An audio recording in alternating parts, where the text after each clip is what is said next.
In April of 1944, on a remote Pacific island, swallowed by thick jungle and constant rain, 41 Japanese soldiers stood in a small clearing surrounded by American troops. Their weapons already laid on the ground, their supplies exhausted, and their bodies weakened by weeks of hunger and disease.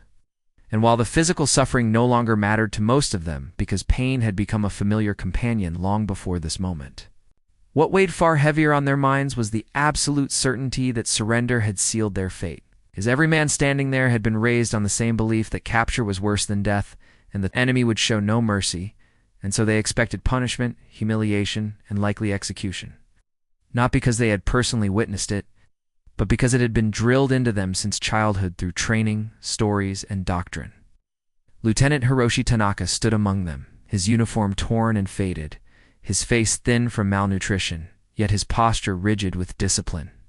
And before the war, Tanaka had studied engineering near Tokyo, believing he would someday help build bridges and machines that connected people and cities, a future that now felt like it belonged to a different person entirely, because as an officer, he had repeated the same teachings to his own men, warning them that Americans were cruel, vindictive, and eager to take revenge on captured soldiers. And now, as he waited for that revenge to arrive, Tanaka tried to prepare himself mentally for what he believed was inevitable. Convincing himself that enduring suffering without complaint was the last form of honor still available to him, what happened next did not fit anything Tanaka or the men around him had been prepared for, because the American officer in command did not shout orders in anger or strike the prisoners to the ground, but instead raised his hand calmly, signaling his men to lower their weapons, and then called forward a medic carrying a bag marked with a red cross. And when one of the Japanese soldiers collapsed from dehydration, rather than being dragged away or ignored, he was carefully lifted onto a stretcher, a canteen of water pressed gently to his lips, and medical attention given without hesitation. While the surrounding American soldiers spoke quietly among themselves, their movements controlled and professional, as if this were a routine task rather than the handling of enemies who had been fighting them only days before. Tanaka watched this scene with growing unease, as his mind searched desperately for an explanation that preserved what he had always believed, telling himself this must be deception. A calculated display designed to weaken them psychologically before harsher treatment began. Because kindness, he reasoned, could be a weapon just as powerful as violence. Yet as the hours passed, no punishment followed. The prisoners were searched, disarmed, and instructed to sit, but no blows came. No insults were shouted, and no threats were made. And when night fell, tents were erected instead of cages. With guards standing watch without cruelty or mockery, food arrived shortly after. Not scraps or spoiled rations, but warm meals served in metal trays containing rice, bread, soup, meat, and even fruit, and several soldiers stared at the food in silence, unsure whether they were truly meant to eat it, while one young private whispered to the man beside him asking if the meal was really for them, a question that went unanswered because none of them understood what was happening, and Tanaka forced himself to eat slowly, convinced that refusing food would only make him weaker. Yet every bite deepened his confusion, because this was not how enemies behaved, and this was not how revenge was supposed to look.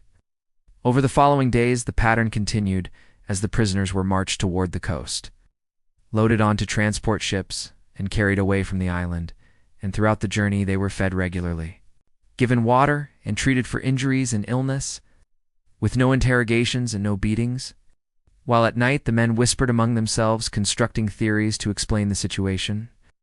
Some believing the Americans were gathering them for a larger punishment later once escape was impossible, others insisting that kindness was temporary and would vanish once they reached the mainland, while Tanaka listened quietly, recording every detail in his memory because nothing about this experience aligned with what he had been taught. When the ship finally approached the American coastline, the prisoners were brought onto the deck in small groups, and before them stretched a vast harbor filled with cargo ships, fishing boats, cranes, warehouses operating at full capacity, and the sheer scale of it stunned Tanaka because although he had known in theory that America possessed immense industrial strength, seeing it directly was something else entirely. As life here appeared uninterrupted by the war, with civilian vessels moving freely, workers going about their tasks, and the port functioning with an efficiency that suggested abundance rather than desperation. And quietly a thought formed in Tanaka's mind that unsettled him deeply. That if the enemy lived like this, then much of what he had believed about the war itself might be wrong. From the harbor, the prisoners were transferred to trains and sent inland, not crammed into freight cars but seated in passenger compartments with windows that allowed them to watch the countryside pass by. As farmland stretched for miles, towns appeared untouched by bombing.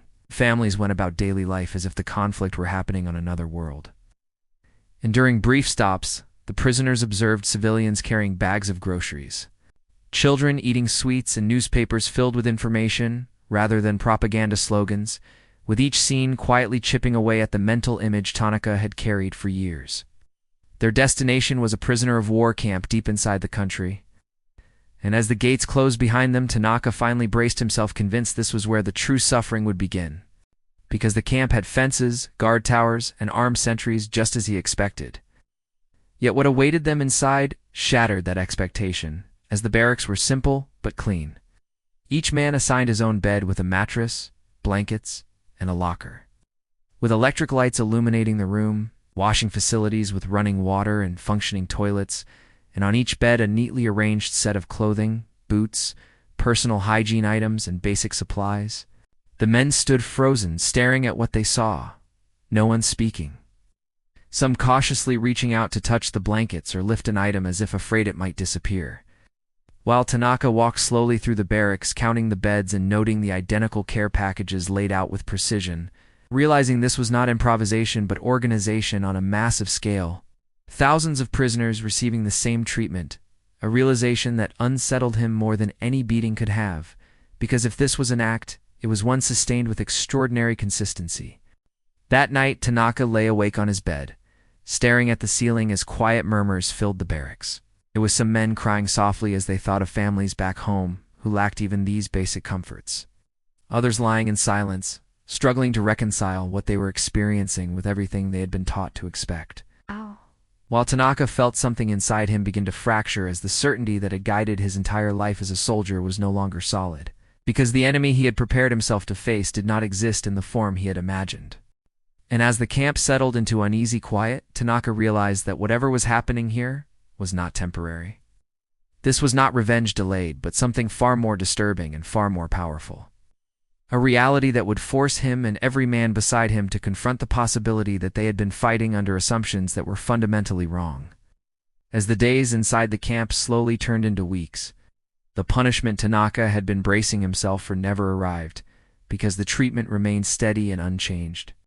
With meals served at regular times, medical care provided without hesitation, and work assignments given as routine duties rather than acts of humiliation.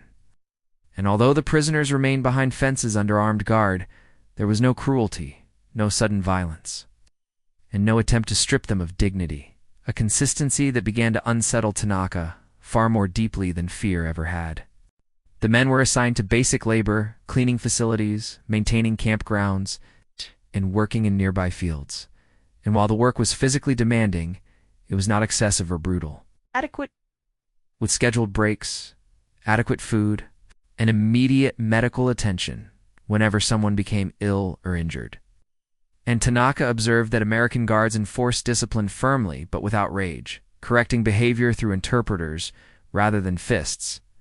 A sharp contrast to the punishment culture he had known in his own army, where discipline was often enforced through pain and public humiliation.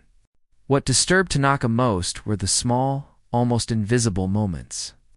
Guards who learned prisoners' names, medics who checked wounds carefully, and officers who addressed them as soldiers rather than defeated criminals. And with each passing day, these details chipped away at beliefs Tanaka had once accepted as absolute truth, forcing him to confront the possibility that everything he had been taught about the enemy had been deliberately exaggerated or entirely false. One afternoon, during a work assignment near the camp perimeter, Tanaka found himself standing beside an American corporal roughly his own age. And despite the language barrier, the interaction itself was deeply unsettling, because the corporal pulled a photograph from his pocket and pointed to a small farmhouse, gesturing proudly toward his parents and younger sister, then pointing toward the horizon to indicate he hoped to return home when the war ended. And in that moment, Tanaka realized This man was not a monster or a symbol, but simply another human being drawn into the same conflict by forces neither of them truly controlled. That night, Tanaka lay awake replaying the encounter in his mind, because if this enemy soldier had a family, dreams, and fears so similar to his own, then the line separating them was far thinner than he had ever been allowed to believe, and that realization was deeply destabilizing, because it meant the war had not been a struggle between good and evil, but a collision of ordinary people shaped by propaganda, obedience, and fear. When the opportunity to write letters home was announced, Tanaka hesitated before finally putting pencil to paper, knowing his words would be censored, yet needing to reach across the ocean to the life he had nearly lost.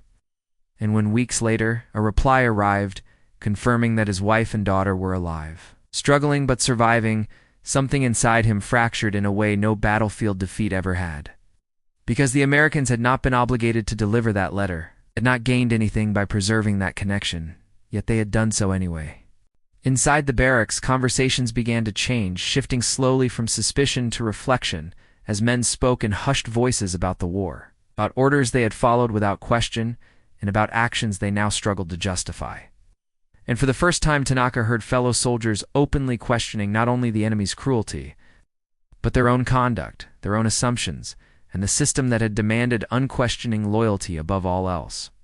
When news of the war's end finally reached the camp, there was no celebration, only silence, as relief mixed with shame, grief, and uncertainty. Because although the fighting had stopped, the weight of what had been lost and what had been done could not simply disappear. And yet within that silence was something unexpected. Gratitude. Gratitude for survival. Gratitude for dignity. And gratitude that they had been captured by an enemy who chose restraint over revenge. As preparations for repatriation began, Tanaka packed his few belongings and realized that the most important thing he carried could not be seen or touched. Because his understanding of the world had fundamentally changed, and he knew that when he returned home, he would not be the same man who had marched into battle believing unquestioningly in absolute truths. Before departure, Tanaka wrote one final letter, knowing it would be censored but hoping its meaning would survive, writing that strength did not exist only in force, that honor was not proven solely through suffering, and that the greatest danger a nation faced was not defeat, but certainty that left no room for doubt, compassion, or humanity. As the ship carrying the prisoners pulled away from the shore, Tanaka stood at the rail watching the land fade into the distance. Understanding now that the Americans had not changed him through violence or humiliation, but through consistency, dignity, and restraint. Proving something his training had never prepared him to accept, that kindness, when sustained and genuine, could dismantle beliefs built over an entire lifetime, long after the camp and long after the war itself. Tanaka would remember this not as the story of his capture, but as the moment he realized that the most dangerous enemy he had ever faced was not across the ocean, but the unquestioned assumptions he had carried within himself.